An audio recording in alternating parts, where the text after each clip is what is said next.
அப்போ ஃபஸ்ட்டு யார் வார்த்தையை மாற்ற பார்க்குறவன் பாருங்க, இவன் இருந்தால் தள்ளுற சொப்பனம் நிறைவேறும். 37 இவன் சாப்பாடு கொடுக்க வரான். 19 வாசிங்க. ஒருவரை ஒருவர் நோக்கி இதோ சொப்பனக்காரன் வருகிறான். 37 19 கேளுங்க. ஒருவரை ஒருவர் நோக்கி இருங்க 18 வாசிங்க. அவர்கள் அவனை தூரத்தில் வர கண்டு, யார?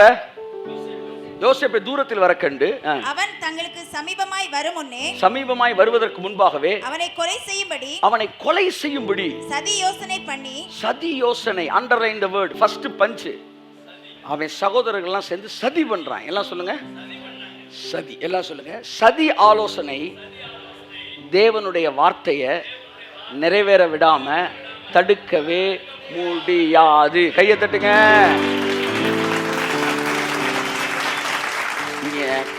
இவனை போட்டு தள்ளிருன்றான்னு நினைச்சாங்க. எப்பவுமே நல்லா நான் பார்த்துட்டேன், ஊழியக்காரனுக்கு விரோதமாக அல்லது ஜனங்களுடைய வார்த்தையை பெற்ற விசுவாசிகளுக்கு விரோதமாக சதி ஆலோசனை பண்ணுகிறவர்கள் எப்பொழுதும் புறஜாதிகளோடு கை குலுக்குகிறார்கள்.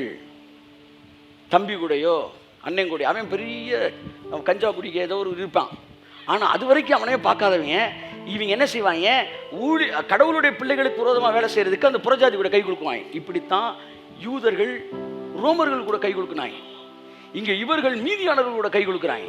உங்களை அழிக்கணுன்ற இடத்துல அது வரைக்கும் சச்சை விட்டு வெளியே போத முதல் அடியாள தேடுவான். அப்பவே கண்டுபிடிச்சிடணும் இவன் வில்லையா, இவன் ஹீரோ இல்லை. அப்போ அவர் தான் ஹீரோ. கையை தட்டு. 80 அவர் தான் ஹீரோ. நல்லா கவனிங்க. சதி யோசனை. எல்லாம் சொல்லுங்க. எனக்கு எதிராக நிறைய யோசனை பண்றாங்க சார். எனக்கு எதிராக ரூம் போட்டு என்ன செய்யறாங்க, யோசிக்கிறாங்க. கடைசி ரூமுக்கு வாடகை கொடுக்காம போயிடுறாங்க. அதுவும் வந்து நம்ம தலையில வருது.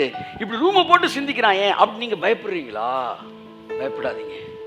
யோசேப்புக்கு எதிராக 11 பேர் சதி ஆலோசனை பண்ணாங்களாம். 10 பேர் பிளான் பண்ணிருக்காங்க சார். இவன் ஒத்த ஆளு சார். இல்லை, அவன் எத்தனை பேர்? 10 பேர் சார். Majority sir. இவன் மைனாரிட்டி சார். Minority sir. எல்லாரும் உங்களை பேசுறாங்களே. ஆமா, அவன் மெஜாரிட்டி. நாங்க எல்லாரும் பேசுறாங்களே, அவன் சகோதரர்கள். நீங்க ஒரு ஆளா இருக்கீங்க. நான் யோசேப்பு. கையை தட்டு. ஆமென். நான் யோசேப்பு தனியா இருக்கிறேன். One man with God is the real majority. Real majority one man with God. 11 பேர் இருந்தாங்க. கடவுள் அவங்க கூட இல்லை. இவன் ஒருத்தன் நான் கடவுள் இருந்தாரே. 11 பேரும் ஆலோசனை பண்ணியும் இவன்ட்டு நிறைவேற வேண்டிய வார்த்தை நிறைவேறிச்சா இல்லையா, அவ்வளவுதான் மேட்ரு. வீட்டுக்கு போயிருங்க. 11 பேர் பிளான் பண்ணியும் இவனுக்கு சொன்ன வார்த்தையை நிறைவேற விடாம தடுக்க முடியல. இவனுக்கு சொன்னது நிறைவேறிச்சா இல்லையா? அப்படித்தான் உங்களுக்கு சொன்ன வார்த்தை 11 பேர்ல 100 பேர் ஆலோசனை பண்ணாலும் உங்களுக்கு சொன்ன வார்த்தையை நிறைவேற விடாமல் தடுக்க முடியாது.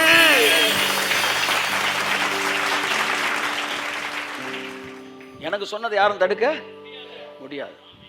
கிட்டக்க வரான். அவன் சொல்றான், அந்த வரான்பா சதி ஆலோசனை பண்ணிட்டாங்க. டயலாக் தான் ரொம்ப முக்கியம். வாசிங்க. ஏன்னா கர்த்தர் வந்து நம்ம பேசலாம் கவனிச்சு கேட்கிறான். வாசிங்க. ஒருவரை ஒருவர் நோக்கி இதோ சொப்பனக்காரன் வருகிறான். அதாவது உங்களுடைய கிஃப்டை வச்சு உங்களை கேலி பண்ணா. எல்லாம் சொல்லுங்க. அவனுக்கு பேரு அவனுக்கு பேரு எதிரி. அன்னை சகோதரன்றார். சகோதரன் ஐடென்டிட்டி, அவனுடைய அட்ரஸ். ஆனா அவன் யாரு? எதிரி, வீட்டாரோ சத்துரு. எல்லாம் சொல்லுங்க. உங்களுடைய கிஃப்டை வச்சு உங்களை கேலி பண்ணா. அவனுக்கு பேரு 11 பேர். ஒருத்தர் பேர் சொல்லி கூப்பிடுறாரு. அதை வச்சு அவனை கேலி பண்றாங்கன்னா இவன் எல்லாம் பரிசெய எதிரிகள். இயேசு கிறிஸ்து கிஃப்டை வச்சு இயேசுவை கேலி பண்ணாங்க. இங்க இவனுடைய கிஃப்ட் சொப்பனம். ஒருவேளை உங்களுக்கு டான்ஸ் ஒரு கிஃப்டா இருந்துச்சுன்னு வச்சுக்காங்களேன், அதை வச்சு கேள்வி பண்ணுவாங்க. பேர் சொல்ற கிஃப்டா இருந்தா அதை வச்சு கேள்வி பண்ணுவாங்க. ஆமா, இல்ல ஒர்ஷிப் வந்து கிஃப்டா இருந்தா அதை வச்சு கேள்வி பண்ணுவாங்க. எப்படி சூப்பரா செட் ஆகுதுல, கும்முன்னு வருது. ஆவியானவர் கரெக்டா பேசிட்டு வர்றாரு. இப்ப கூட்டி கழிச்சு பார்த்தா பைபிள் எங்களுக்கு மட்டும் எழுதியிருக்க மாதிரியே இருக்கு. நீங்களாம் கணக்கிலே வரலடான்ற மாதிரி இருக்கு. உனக்கு பைபிள் வேணா நீ எங்கெல்லாம் நீ வந்து இங்கிட்டு மாறிட்டீங்கன்னா உனக்கு. அப்ப சொப்பனக்காரன் வருகிறான். அவனை சொல்லி கேள்வி பண்றான். எல்லாம் சொல்லுங்க. அவனுக்கு இருக்கிறது எதெல்லாம் நமக்கு இல்லையோ அதெல்லாம் இல்லைன்ற எரிச்சலை தனிச்சுக்கிறதுக்கு கேலி பண்ணிக்குவோம். எப்படி? எங்களுக்கு இல்லை, அதனால கோவத்தில் எப்படா தடிக்கிறது, லந்த கொடு. ஆள் வந்து ஒர்ஷிப் பண்ணுறானா, அதை லந்த கொடு. ஏன்னா நம்ம ஒர்ஷிப் பண்ண வேணும், கையை கூட தூக்க மாட்டேன்றான். ஏன்? ஆனால் அவன் கையை தூக்குனா ஊரே ஆடுறான். ஏன்? அப்போ கேள்வி பண்ணு, அட்லீஸ்ட் அதை தனிச்சுக்குவோம். அந்த எரிச்சலை பேரை சொல்லி கூப்பிட்றாரு வர்றான். ஏன்? நம்ம பிள்ளை பேரே மறந்து போயிடுது. ஆமாம், மூத்தவன் பேர் இளைய பேருக்கு சொல்லிடு, இளைய பேருக்கு மூத்த பேருக்கு சொல்கிற. அவன் கரெக்டாக எவனோ ஒருத்தன் புதுசாக பார்த்து சொல்கிறான். எரிச்சலை தனிச்சுக்க. இவர் அழகாக இருக்காரு, அழகை பற்றி குறை சொல்லி தனிச்சுக்க எரிச்சலை. அவர் அட்ராக்டிவாக இருக்காரு, அதை பற்றி பேசி தனிச்சுக்க. எதெல்லாம் அவனால் முடியலையோ அதெல்லாம். இவனுக்கு சொப்பனம் வரல, இவனுக்கு சொப்பனம் வந்திருக்கு. ஐஸ் வண்டிக்கார் வந்திருக்காரு. பாவம், முந்தின நாள் ஐஸ் வாங்கினேன், கடன் கொடுத்தவங்க சொப்பனத்தில் வந்திருக்கான். எப்போ கடனாக தர? நமக்கு சொப்பனத்தில் இப்படி வந்துக்கிட்டு இருக்கு. ப்ராஃபஸுக்கு சரியாக ஒர்க் அவுட் ஆகலை. என் ஃப்ரெண்டு ஒருத்தர் சொன்னால் அவன் ரொம்ப தெளிவாக ப்ராஃபஸ் சொல்கிறேன். கையை வச்சு ஒரு அம்மாவை பார்த்து, நீங்கள் கர்ப்பமாக இருக்கிறீங்க, அது பார்த்தால தெரியும்ல, கர்ப்பமாக இருக்கிறீங்க, உங்களுக்கு ஷியராக ஆம்பளை பிள்ளை தான் பிறக்கும், மிஸ் ஆச்சுன்னா பொம்பளை பிள்ளை பிறக்கும். இப்போ பிதாவே திணறார்.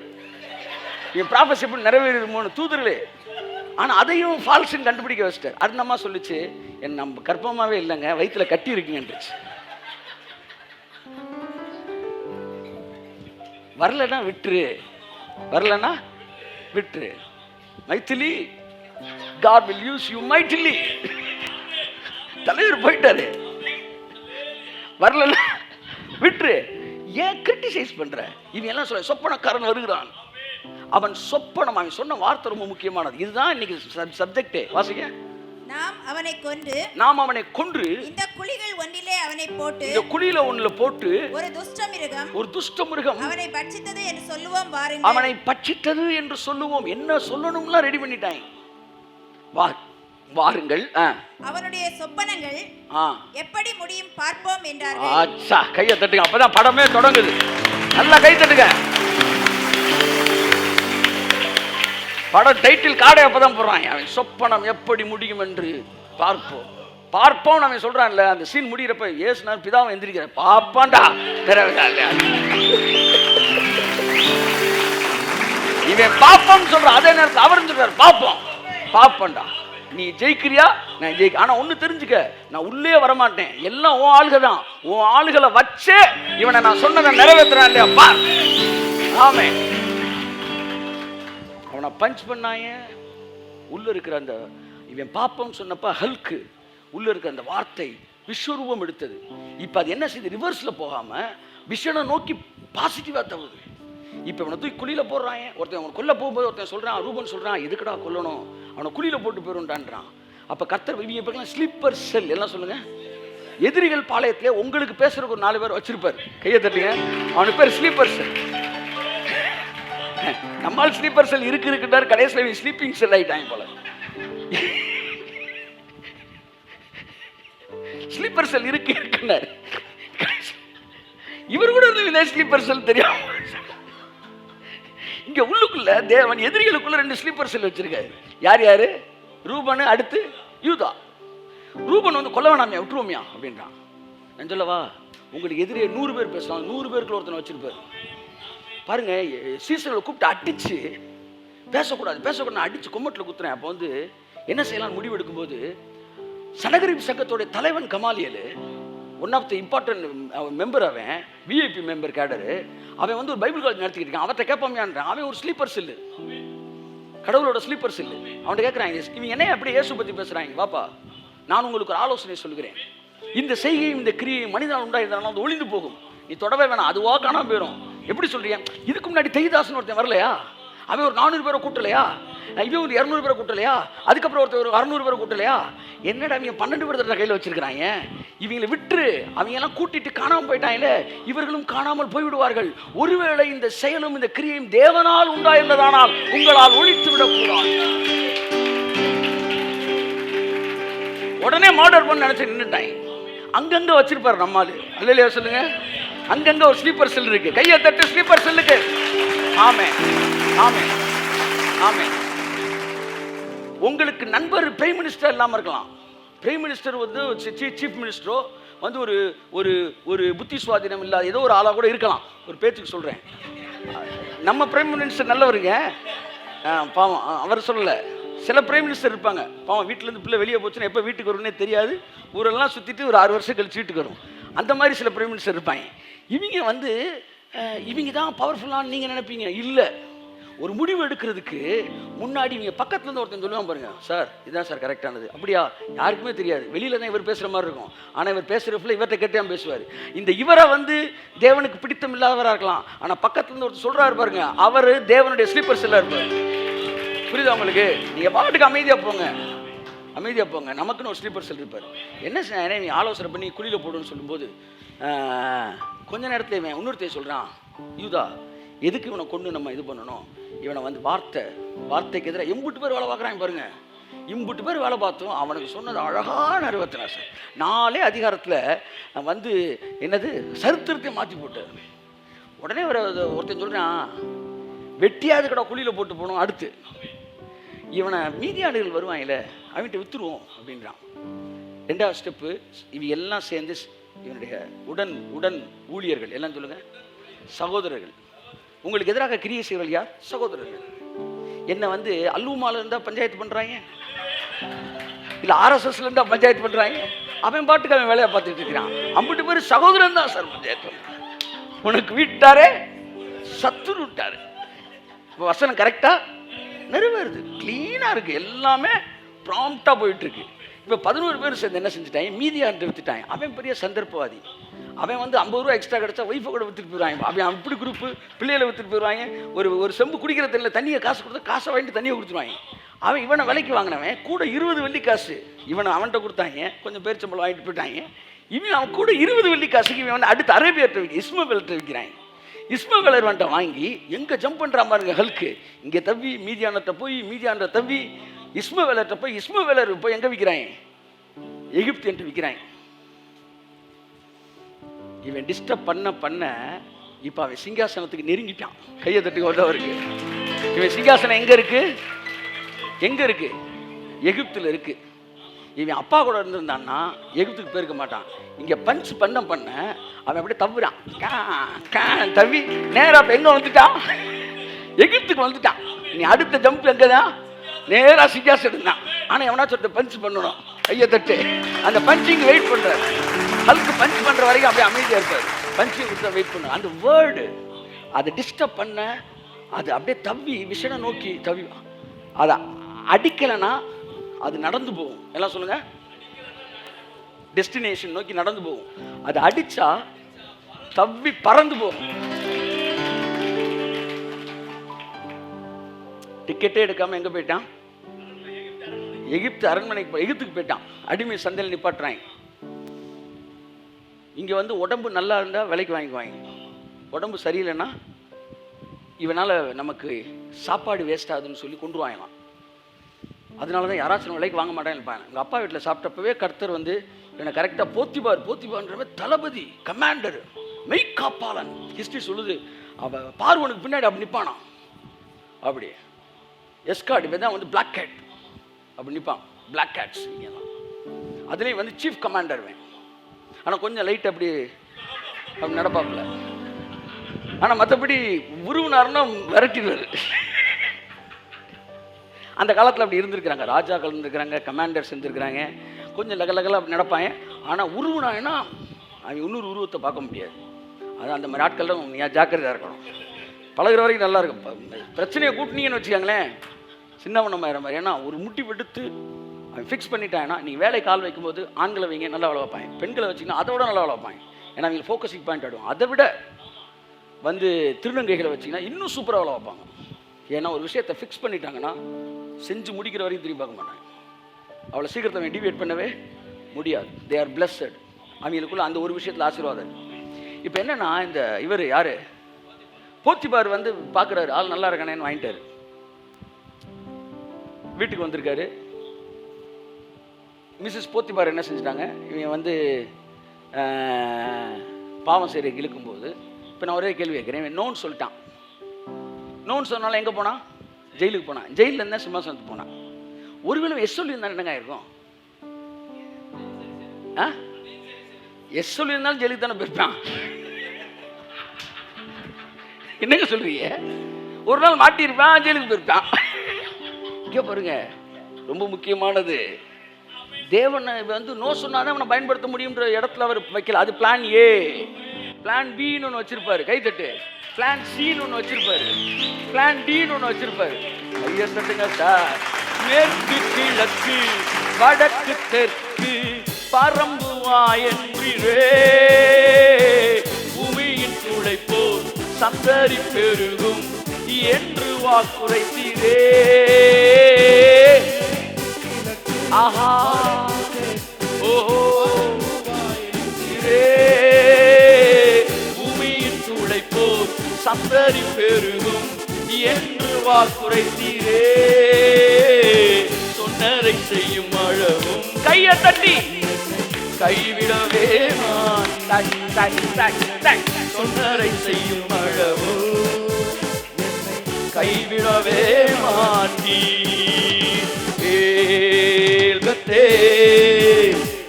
வானத்தின் வாசல் ஏசையா,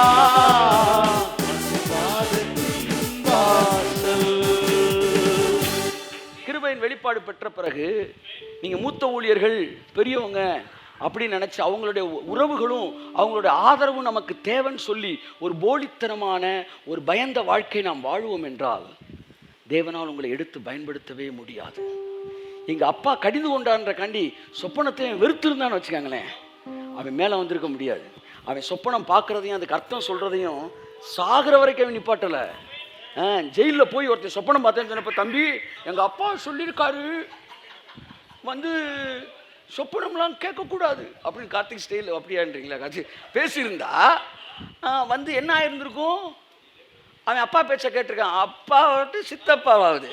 தேவன் சொன்னார்னா அவர் சொன்னதுக்கு அப்புறம் தான் லீடர்ஸ், அதுக்கப்புறம் தான் மற்ற எல்லாம் என்கிற இடத்திற்கு ஒரு முடிவெடுத்தான் யோசேப்பு. நல்ல பாடல்கள் எழுதுகிறீர்கள், நல்ல வந்து வெளிப்பாடுகள் கொடுக்கிறீர்கள், நல்லது. ஆனால் எல்லாவற்றுக்கும் மேலாக தேவனுக்காக, ஆமா சீனியர்ஸ் ஒருவேளை அதை கூடாதுன்னு சொன்னாலும் அதை தாண்டி நிற்பதற்குரிய தைரியம் உங்களுக்கு இருக்கும் என்றால் கையை தட்டு, அங்கே தேவனை பயன்படுத்தும். இல்லாவிட்டால் இந்த உலகத்தில் முகவரி இல்லாமல் ஏதோ ஒரு மூலையில் உங்கள் வாழ்க்கை முடிந்து போகும் என்று நான் சொல்லுகிறேன். முடிந்து போகும் என்று நான் சொல்லுகிறேன். பிரேவ் ஹார்ட், ஆமென் சொல்லுவோம். அவர்கள் பேசுகிற தைரியத்தை கண்டு இவன் இயேசுவோடு கூட இருந்தான் நாயலாம். என்ன சொல்லுங்க, எப்படி பார்த்தாயலாம்? தலை நிறைய என்ன வச்சிருக்காரு தம்பி, மீசை எடுத்துட்டார் தம்பி, வெள்ளச்சிப்பா போட்டிருக்காரு, அப்ப அவர் கூட தான் இருக்கணும் அப்படி சொல்லல. நான் யார் தில்லா பேசுறான், அப்பவே கட்டாயம் அவங்க ஒரு ஆள் தான். ஏன்னா அவங்க ஃபுல்லா இந்த லெவல்லாம் பேசுவாங்க. தைரியம் இருக்கணும் சார், தைரியம் இருக்கணும் சார். தைரியம் விதைக்காத வரைக்கும் விதை அல்ல. விதைக்காத கடுகுகள் எல்லாம் தாடிப்பதற்கு தான் பயன்படுகிறது. அப்படித்தான் செயல்படாத விசுவாசம் எல்லாம் ஏதோ ஒரு முக்கில் உட்கார பயன்படுது. ஆவியான இந்த பேக்கேஜை தனியாக பேச சொன்னார், யாருக்கோ பேசிட்டு போயிடுறேன் நான். ஸோ சீனியர்கிட்ட தப்பிச்சிங்க வந்து போத்திவார் வீட்டுக்கு வந்துட்டான். போத்திவார் அம்மா அப்படி இது பண்ணோடனே இவன் வந்து ஐயோ தரிசனம் நிறைவேறாமல் போயிடும், அதனால நான் பாவம் செய்ய மாட்டேன்னு அவன் சொல்லலை. அவனுடைய தரிசனம் நிறைவேறிக்கிட்டு இருக்கிறது வேற ட்ராக்கு. இவன் பாவம் செய்ய மாட்டேன்னு சொன்னதுக்கு காரணம் வேற ட்ராக்கு. இவன் என்ன சொன்னா, சாமி என்ன கண்ணை குத்திரும் அப்படிலாம் சொல்லலை. இல்லை நான் சொன்னது நிறைவேறாமல் போயிடும் அப்படின்னு அவன் சொல்லலை. அவனுக்கு தெரியும், நான் நின்னாலும் நான் விழுந்தாலும் தேவன் என்னை வச்சு நிறைவேற்றிடுவார், என்கிட்ட மாற்ற வேண்டியதை மாற்றிடுவார்னு அவனுக்கு தெரியும். அப்போ இவன் இங்கே நோ சொன்னதுக்கு ஒரே ஒரு காரணம், போத்திபார் வந்து பர்சனலாக என் மேலே அவ்வளோ அன்பு வச்சிருக்காரு, இந்த வீட்டில் இருக்கிற எல்லாத்துக்கும் என்ன ஆண்டவனாக்குனாரு, அவ்வளோ நல்ல மனுஷன். லவ் லவ் லவ், கையை தட்டு. Love, matter of love, matter of love. Love increase, ஆமாம் எல்லா துன்மார்க்கும் டிக்ரீஸ் ஆயிடும். அப்போ அவன் சொன்னது காரணம் கடவுள் கண்ணை குத்திடுவார்னு சொல்லலை, அவன் நேசிச்சான்.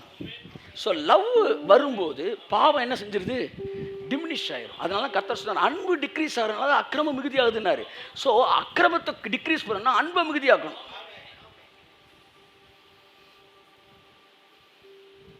ஓகே, அதனால இவ்வளவு நல்லவருக்கு விரோதமாக தேவனுக்கு விரோதமாக இது எல்லாம் வச்சிருக்கிறனால இந்த அன்புக்குரியவருக்கு விரோதமாய் செய்வது தேவனுக்கு விரோதமாய் செய்வதுன்னு சொல்லிட்டு அந்த இடத்துல நோ சொல்கிறான். சொன்ன உடனே இந்த அம்மா என்ன செஞ்சிருச்சு கம்ப்ளைண்ட் கொடுத்துருச்சு. கொடுக்குறதுக்கு முன்னாடி எவிடன்ஸ் எடுத்துச்சு. அதுதான் மேட்டர். எல்லாம் சொல்லுங்க எவிடன்ஸ், சொல்லுங்க எவிடன்ஸ். யோசேப்புக்கு விரோதமாக 2 இடத்துல எவிடன்ஸ் கொடுத்தாங்க. Very strong evidence.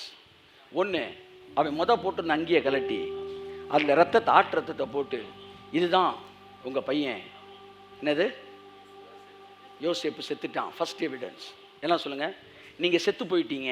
எல்லாம் சொல்லுங்கள், சத்தமாக சொல்லுங்கள், பின்மாறிட்டீங்க, இனிமேல் அவர் எந்திரிக்கவே மாட்டார், அவர் பாவத்தில் விழுந்துட்டாரு அப்படின்னு எவிடன்ஸை கிரியேட் பண்ணி ஊர் ஃபுல்லாக பேசியிருக்கலாம். ஆமாம், 3ஆவது நாள் கல்றை உடைச்சி வெளியே வருது. என்ன சார் ரீஎன்ட்ரி? ஆமாம், ரீஎன்ட்ரி வரல. அப்படி அப்போ எத்தனையோ பேர் உங்களுக்கு எதிராக அவ்வளோதான், அவன் ஊழியம் அவ்வளோதான், அவன் வேலை அவ்வளோதான், அவன் அவ்வளோதான் சொல்லுவான். அந்த எவிடன்ஸே போய் கொடுத்தாலும் 2வது எவிடன்ஸ் எங்கே வருது? போத்திபார் அந்த சட்டையை அப்படியே மடித்து வச்சுருந்துருக்கான். வந்தவுடனே என்னங்கன்னு சொல்லணும்.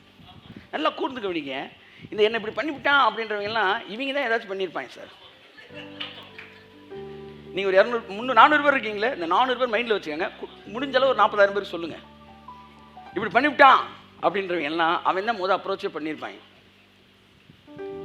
அப்போ இப்படி ஒரு எவிடன்ஸை கிரியேட் பண்ணி, ஏன்னா பைபிள் ஒரு நல்லொழுக்கமுள்ள ஸ்திரீ மானத்தை காப்பாள்.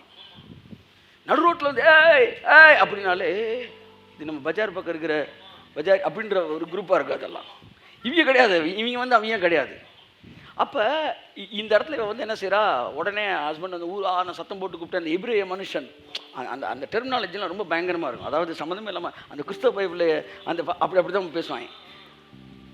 அப்படி மேட்ரை சூட்டணுன்னா நான் யோசித்தேன், இந்த போத்திபார் வந்து தவக்குன்னு வாழை உருவி பாட்டிசின் கடையில் தலையை வெட்டியிருக்கலாமே, ஏன் இந்த போத்திபார் வெட்டலை? ஏன்னா ஒய்ஃபு பஞ்சாயத்து அப்படின்னு நான் படித்து ஹிஸ்ட்ரியில் போய் படித்தா, அந்த நாட்களில் எகிப்தில் லாலாம் சாதாரணமாக கிடையாதான், சரியான லா. அரசனை ஆனாலும் தளபதி ஆனாலும் ஒரு விஷயத்தை ரொம்ப ஸ்ட்ராங்காக கன்விக்ட் பண்ணாட்டி அவனால் தண்டனை கொடுக்கலாம் முடியாது. அதனால தான் வேறு வழியே இல்லை போத்திபாருக்கு. இல்லாட்டி விட்டால் என்ன செஞ்சுருப்பான், வீட்டுக்குள்ளே வெட்டிருப்பான். நீங்கள் பார்க்குறதுலாம் சினிமா படம். அங்கெல்லாம் எகிப்தில் சட்டங்கள் மிக கடுமையாக இருந்தது. பக்காவாக எவிடன்ஸை கொண்டு வரணும். இவன் எவிடன்ஸை கொண்டு போனால் வந்து நீ சொந்தக்காரன், சாட்சி செல்லாதுன்ட்டாப்புல. நாட்டாமப்புறம் வேற மாதிரி சொல்லி தீர்ப்பு மாற்றிடுது. இதெல்லாம் சாட்சி செல்லாதுன்னு சொன்ன உடனே இவனால் ப்ரூவ் பண்ண முடியல, ஜெயிலுக்கு போயிட்டான். ஒரு சந்தர்ப்பவாதி, ஒரு துரோகி. யார் துரோகிகள்? கூட இருக்கிற சகோதரர்கள், எதிரிகள்.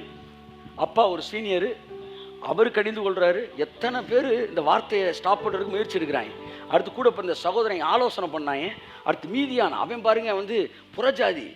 அவன் வந்து சில நேரம் அவங்க ஃபைல் வந்து மேலே இருக்கும், டக்குன்னு ஒரு 50 ரூபாய் வாங்கிட்டு கீழே இருக்க ஃபைலை தூக்கி மேலே வச்சுருவாங்க. இப்படி சந்தர்ப்பவாதிகள் மத்தியில் கூட நீங்கள் போக வேண்டியிருக்கும். ஆனால் எழுதி வச்சுக்காங்க, எத்தனை பேர் பணத்துக்காக சந்தர்ப்பவாதத்தில் உங்களை தூக்கி பின்னாடி பட்டாலும் அங்கேயும் கர்த்தருடைய வார்த்தை உங்களுக்காய் வேலை செய்து உங்களை உயர்த்த வேண்டிய இடத்துல உயர்த்தும். மீதியான் என்பவன் ஒரு சந்தர்ப்பவாதி. லஞ்சம் வாங்கிட்டு ஃபைலை தூக்கி உன் ஃபைலை கீழே வச்சுட்டு இந்த ஃபைலை தூக்கி மேலே வைக்கிறவன். ஒரு முறை இப்படி தான் வந்து ஒரு ஒரு ஒரு ஒரு கவர்மெண்ட் இதுக்கு போகும்போது அங்கே ஃபைலை வந்து ஃபைலாக வச்சுருக்கப்ப டக்குன்னு வச்சுருந்தப்ப இந்த கீழே இருக்கிற ஃபைலெல்லாம் வந்து இவன் ஃபைல் மேலே இருந்துரு, கீழே இருக்க ஃபைலாம் 500 200 வாங்கிட்டு இந்த பக்கத்தில் இருக்க பியூன் என்ன செஞ்சுட்டான், எல்லா ஃபைலும் தூக்கி மேலே வச்சுருக்கான். இவன் காசு கொடுக்கல. அப்போ என் ஃபைல் கீழே போயிட்டே இருக்கு. எல்லா ஃபைலும் காசை வாங்கி மேலே வைக்கிறான். 500 கொடுத்தா மேலே, 200 கொடுத்தா அது கீழே, நீ ஒன்றுமே கொடுக்கல கீழே. அப்படின்னு அவன் வந்து மிரண்டு போயிருந்தப்போ வேகமாக வந்தாப்புல அந்த கையெழுத்து போடுற அந்த குறிப்பிட்ட ஆஃபீஸர் வந்து உட்காந்தோன்னே அப்படியே ஃபைலை ஃபுல்லாக தூக்கி திருப்பி வச்சாரான். வச்சுட்டு எடு அப்படின்னா மேற்கு கிழக்கு வடக்கு தெற்கு பரம்புவா என்று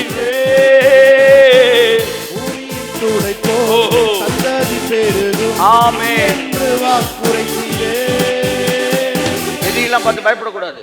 ஆமா, பயப்படக்கூடாது. Turn the table. ஆமே, ஹல்லேலூயா. ஆமாம், ஏற்கனவே நம்ம பார்த்துருக்குறோம். எங்கே எஸ்தர் புக்கில் என்ன செய்கிறாங்க, இவன் பக்கம் ஃபுல்லாக என்ன செய்கிறாங்க, பாத்திரத்தை வைக்கிறாங்க. அவன் பக்கமும் எதிரிகள் அங்கிட்டு உட்காந்துருக்கிறாங்க, பாத்திரத்தை வைக்கிறாங்க. நடுவில் வந்து பரிமாறம் என்ன செய்கிறான், எதிரிகளுக்கெல்லாம் என்ன செய்கிறான், திராட்சை ரசத்தை ஊட்டுறான். இவனுக்கு என்ன செய்கிறான், விஷத்தை ஊற்றுறாங்க. ஆனால் தேவன் இவன் கையை பிடிச்சி இழுக்கலை, இவனை பிடிச்சி தடுக்கலை. நாங்கள் உட்காந்துருக்குறோம், என்ன ஆண்டவரே ஒன்றும் பண்ணாமல் இருக்கிறீங்க, எல்லாம் ஊற்றிட்டு okay cheers let start the party அப்படின்னா ஒரே ஒரு நிமிஷம் அப்படின்னு டேபிளை மட்டும் திருப்பி லெட் ஸ்டார்ட் த பார்ட்டி. இப்படி தான் சரியா காரியம் மாறுதலாய் முடிந்தது. The tables were turned. ஆமென். உங்களுடைய மேஜைகள் திருப்பப்பட்டது. அதனால வேலையை நல்லா பார்க்கட்டும். ஆமாம், அவன் எய்த்தாப்பில் ஐஸ்கிரீம் வச்சான மேலே கொஞ்சம் ஃப்ரூட் சாலட் வை எதிரிக்கு, ஏன்னா கொஞ்ச நேரத்தை டேபிள் இங்கிட்டு தான் திரும்ப போகுது. Amen, amen, amen. Praise God.